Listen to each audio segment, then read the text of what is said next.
Assalamualaikum, sehat, berkah, bahagia. Amin, insyaallah.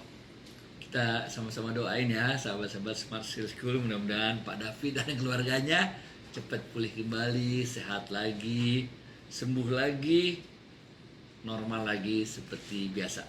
Namanya juga hidup, emang mesti kita jalanin, bener gak? Dalam episode yang lalu kita udah bahas banyak sekali tentang rezeki, bener gak? Rezeki itu ya begitulah, 7 cabang itu ya begitulah, yang namanya cabang harta. Karena rezeki itu udah ditakar nggak bakal ketuker, ya segitu itu, jalanin aja dah, sabar-sabar, bener ya. Begitu juga dengan kesehatan, karena rezeki itu udah ditakar nggak bakal ketuker, jalanin aja. Kadang-kadang ada saat sehat, ada saat sakit, bener ya. Begitu juga dengan anak yang soleh-soleha. Kadang-kadang anak kita bandel, kadang-kadang dia jadi anak baik, bener gak? Sama kita juga dulu waktu jadi anak-anak gitu kan. Kadang-kadang kita lagi SMA tuh lagi bandel-bandelnya, habis itu jadi soleh, bener gak? Berikutnya adalah ketika rezeki yang paling patut kita syukuri adalah husnul khotimah. Itu benar-benar yang namanya iman kan, yang yazid wa yanqus, turun naik sehingga kita terus saja berusaha agar kita bisa husnul khotimah, benar ya. Yang berikutnya adalah rezeki dalam bidang ilmu, benar gak? Yang namanya rezeki udah ditakar gak bakal ketuker, ya itulah. Ada orang yang pinter, ada orang yang biasa-biasa aja, ada orang yang agak rendah penangkapan, penalarannya, bener gak? Jalanin aja hidup dah, nggak apa-apa. Yang berikutnya adalah ranting waktu luang, bener gak? Waktu luang gitu juga, kadang-kadang ada orang yang waktu luangnya banyak banget, malah dia bingung mau ngapain, bener gak? Malah disia-siakan waktu luangnya. Ntar tahu-tahu waktu datang waktu sempit, baru kejepit sana sini, bener ya. Dan begitu juga kebahagiaan, nggak ada urusannya kaya sama miskin, bahagia mah bahagia aja, bener ya. Bahagia sedih datang silih berganti. Kalau rezeki ya udah begitu dah, kajiannya udah ditakar nggak bakal ketukar, bener ya. Tapi ada yang lebih dahsyat, yang jauh lebih hebat daripada sekedar rezeki, yaitu masalah cinta. Ini paling ribet urusannya kalau udah cinta, bener gak? Kenapa cinta paling ribet urusannya? Karena cinta itu letaknya di hati. Bener gak? Cinta itu letaknya di hati. Padahal di hati itu pula lah terdapat cermin. Ketika hati kita mencintai Allah, mencintai orang-orang yang dicintai Allah, maka kita akan dekat dengan Allah.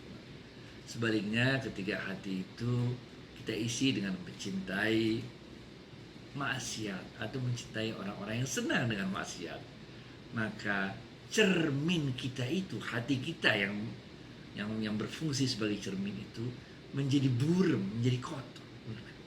Ini yang paling repot itu soal cinta. Kita harus dapat membedakan antara cinta yang merupakan ranahnya ruh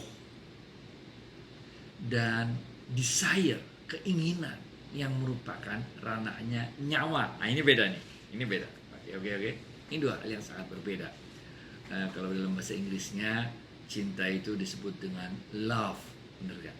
Sedangkan keinginan itu, hasrat itu disebut dengan desire. Nah, kalau udah lebih lagi hasratnya mengarah kepada hal yang seksual, sering sekali disebut juga sebagai lust. Benar ya? Ini dua hal yang berbeda. Cinta itu ketika kita mencintai sesuatu, maka kita akan tenggelam ke dalam cinta itu. Benar ya? Sehingga kita mau melakukan apapun karena cinta kita itu. Agak berbeda dengan desire.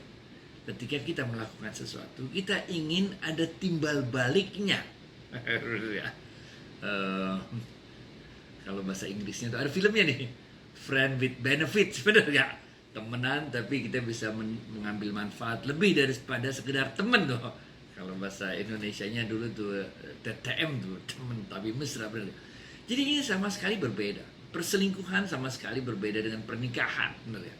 Pernikahan diikat dengan tali cinta, itu ranahnya ranah ruh. Allah lah yang mengatur jodoh. Nah, itulah pernikahan. Karena Allah lah yang mengatur jodoh, maka dia adalah cinta yang suci, yang dari Allah. Sedangkan perselingkuhan hal yang berbeda. Betul ya? Dia ranahnya sebetulnya bukan ranah ruh, tapi dia ranahnya ranah nyawa. Nah, bener ya? Nah, cuman kita kadang-kadang nggak bisa bedain nih mana ruh mana nyawa, bener ya? Karena dalam perselingkuhan itu yang kita itu kayak take and give, bener ya? Kayak take and give, kayak begini karena kita mengharapkan itu begini bener ya, bener ya? Nah, sedangkan kalau kita enggak, kayak matahari hanya memberi harap kembali. Ya, benar ya, benar ya. Itu sebabnya Jalaluddin Rumi dalam kitabnya Fihi Ma Fihi, nah, itu mengatakan orang-orang yang jatuh tenggelam dalam cintanya kepada Allah, maka dia tidak dapat berkata apa-apa, tidak dapat berbuat apa-apa lagi. Dia udah asyik masuk tenggelam ke dalam cintanya kepada Allah itu. Kalau ada orang, nah ini kata Jalaluddin Rumi nih, kalau ada orang benar gak, yang mengatakan dia telah tenggelam dalam cintanya kepada Allah, tapi dia bisa masih menggerakkan tangannya, artinya dia belum tenggelam. Nah, kalau ada orang yang mengatakan dirinya telah tenggelam dalam cintanya Allah, tapi mulutnya masih bisa berteriak, tandanya dia belum tenggelam. Nah, benar gak? Ini ada kaitannya dengan episode kita yang sebelumnya. Orang-orang yang mengaku mendapat karomah, tapi masih sibuk mempertontonkan karomahnya itu. Tangannya bisa masih menggapai-gapai ketika mau tenggelam, bilang masih tolong, mau tenggelam. Itu artinya dia belum tenggelam. Kalau mulutnya masih bisa bicara, orang-orang yang dapat karomah Allah, tapi masih bisa nyombongin ke karomahannya itu ke orang lain, artinya dia belum tenggelam ke dalam cintanya kepada Allah. Oke. Agak berat dikit nih. Tapi inilah yang kita alami, bener gak? Cinta memang paling ribet lah, paling bener gak? Kadang-kadang kita suka banget sama orang, cinta banget sama orang gitu, bener gak? Udah sekian tahun kita jalanin bareng-bareng, bener gak? Ternyata Allah bilang bukan itu jodohnya, ternyata yang lain, bener gak? Kadang-kadang ini, jadi kadang-kadang karena dalam tubuh kita ini ada jasad, ada nyawa, ada ruh. Kadang-kadang kita nggak bisa bedain mana yang cinta, mana yang hasrat. Benar ya? Jadi emang ini adalah persoalan yang dihadapi oleh setiap manusia, persoalan cinta kita ini. Masih cerita Jalaluddin Rumi dalam kitab Masnawi. Jalaluddin Rumi menceritakan kisah tentang Nabi Musa alaihi salam. Waktu itu Nabi Musa lagi jalan-jalan, kemudian Nabi Musa melihat ada seorang pengembala kambing yang sedang bertutur kata, didengerin oleh Nabi Musa. Pengembala kambing ini mengatakan, wahai Allah, aku sangat mencintaimu, aku sangat merindukanmu, aku sangat ingin membelai rambutmu, aku sangat ingin menyemir sepatumu. Ini kata si anak pengembala kambing ini. Nabi Musa alaihissalam ketika mendengar anak pengembala itu berkata demikian, langsung ditegur sama Nabi Musa alaihissalam. Ngomong apa kamu, kata Nabi Musa alaihissalam, benar ya? Tidak pantas omongan itu ditujukan kepada Allah Sang Maha Pencipta yang Maha Suci. Engkau telah menurunkan derajat Allah, kata Nabi Musa alaihissalam. Apakah pengembala itu pun terkejut, lalu bilang, ya Nabi Allah, katanya, engkau yang maha tahu bagaimana aku harus bersikap tentang apa yang telah aku lakukan itu. Maka Nabi Musa alaihissalam mengatakan, kalau begitu bertobatlah engkau saat ini juga, dan jangan ulang lagi perbuatanmu itu. Maka bertobatlah pengembala kambing ini. Kemudian dia lari ke arah hutan. Sedih sekali, nangis dia.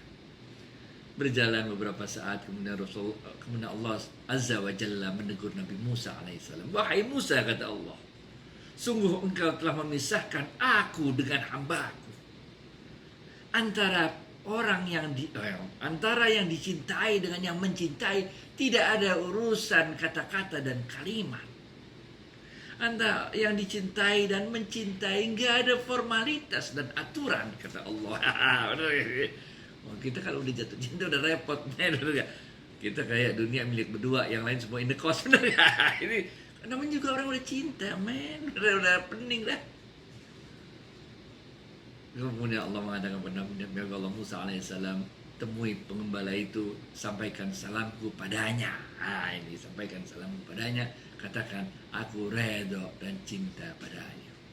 Maka Nabi Musa terkejut, dia cari itu pengembala kambing di dalam hutan, ditemui oleh Nabi Musa alaihissalam. Pengembala kambing itu lagi sedih, dia merintih, ya Allah, kenapa sedih merintih, galau? Kenapa? Karena dia nggak bisa mengutarakan rasa cintanya kepada Allah. Kemudian Nabi Musa menyampaikan apa yang disampaikan oleh Allah tadi, barulah kemudian pengembala kambing itu merasa begitu rilis, begitu tenang, begitu damai, begitu senangnya, karena dia bisa mengungkapkan rasa cintanya kepada Allah. Ini men.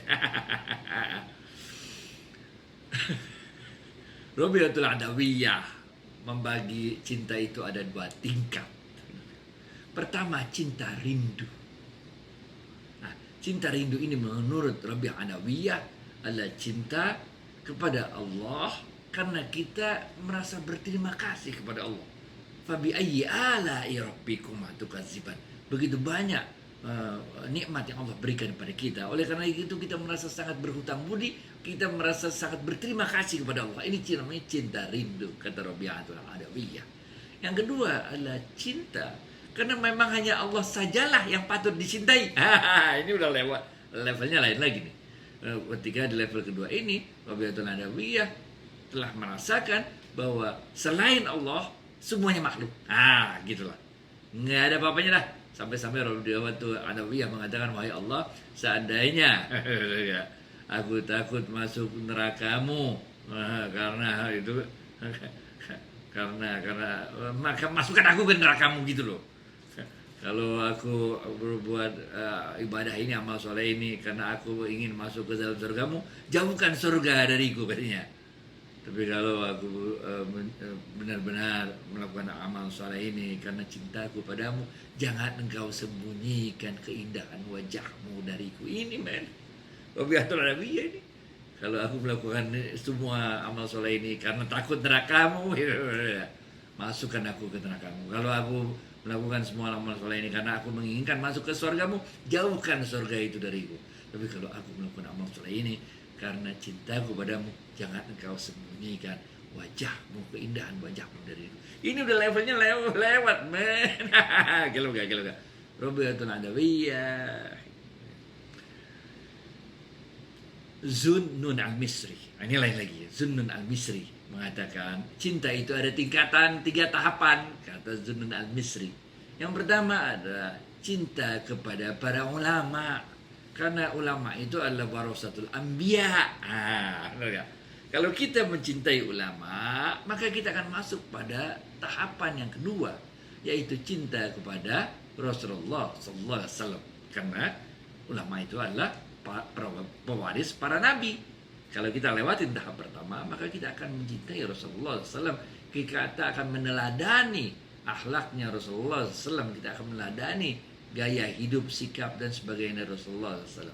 Dan kalau kita udah mencintai Rasulullah SAW, maka kita masuk pada tahapan yang ketiga, yaitu kita mencintai Allah Azza wa Jalla.